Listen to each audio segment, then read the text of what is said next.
What's going on, you guys? So check it, right? I've got two stories that I just want to discuss with you, and the first relates to Jody and his upcoming solo album. So just yesterday we saw Harvey post two IG stories where it looked like he was kicking it with A-Reece and Jody, busy jamming to some new music. So in the beginning I thought they were all working together in effort to drop the deluxe version of Heaven Can Wait, but it seems as if I was wrong, because Jody came out with the post today, I guess clarifying what the meetup was for. So his tweet goes on to say, "I just be killing these Harvey beats, then I easily get away with crime. Album mode, co-starring I am Harvey." Now, besides being a really good singer, Harvey's also a producer, which I forgot to mention, and it looks like Jody managed to get a beat or two from him. And just going off what Jody said, it seems as if he's killing those beats. So this gets me even more excited for the album, because Harvey doesn't produce conventional hip-hop sounding beats. So it's going to be interesting hearing Jody on a different vibe, expanding his sound and trying new things. Hopefully we still get some vocals from Marcus on the album, because it would be a crime not to include them.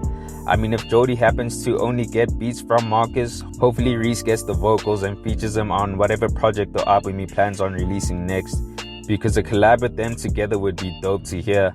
But you guys, let me know your thoughts on this. Are you excited to hear what Jody and Marcus have cooking up?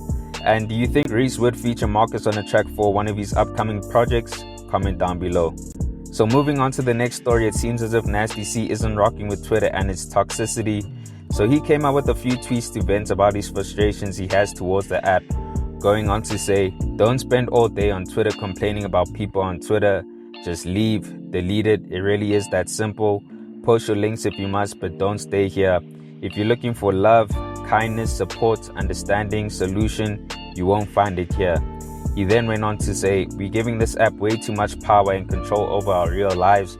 I promise you, if we all just left, it would be a huge step in the right direction. It's just another version of hell that's in your phone."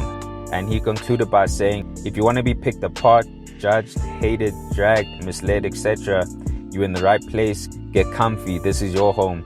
If you love yourself or want to start loving yourself, leave. It really is that simple. Have a good one."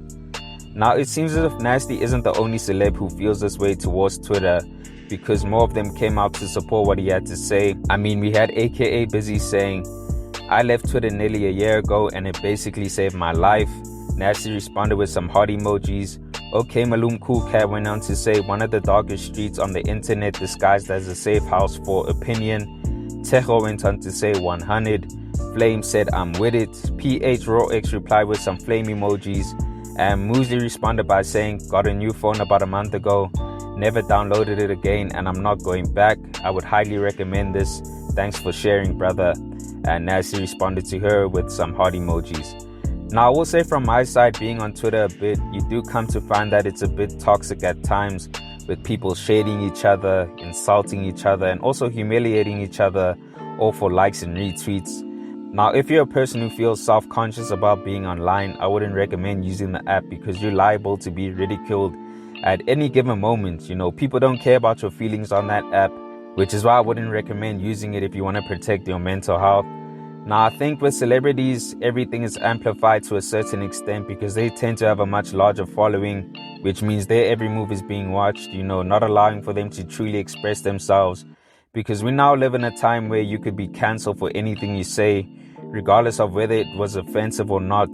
So I get why Nasty isn't rocking with Twitter anymore and would like for his fans to leave the app. But my thing is this, right? As toxic as Twitter is, it's one of the biggest social media platforms right now, and most artists and record labels use it as a marketing tool to promote new music. I mean, it's one thing to drop your music and feed your fans, but if you never promote yourself and your content, are you truly trying to grow your audience and reach as many people as you would like it to? Personally, I don't think so, but there are other platforms like Instagram and TikTok which are deemed to be much safer than Twitter. But my thing is this, right? I think every social media platform has its own level of toxicity, and it essentially comes down to what you allow to affect you. You can either choose to read the comments and let the negative ones get to you, which is the case with most people, or you can ignore the bullshit by posting your content, dropping your links, and leaving the app right afterwards, not having to interact with negativity. Just as Nasty said, I mean, it's a decision that only you can make, and Nasty has made his already.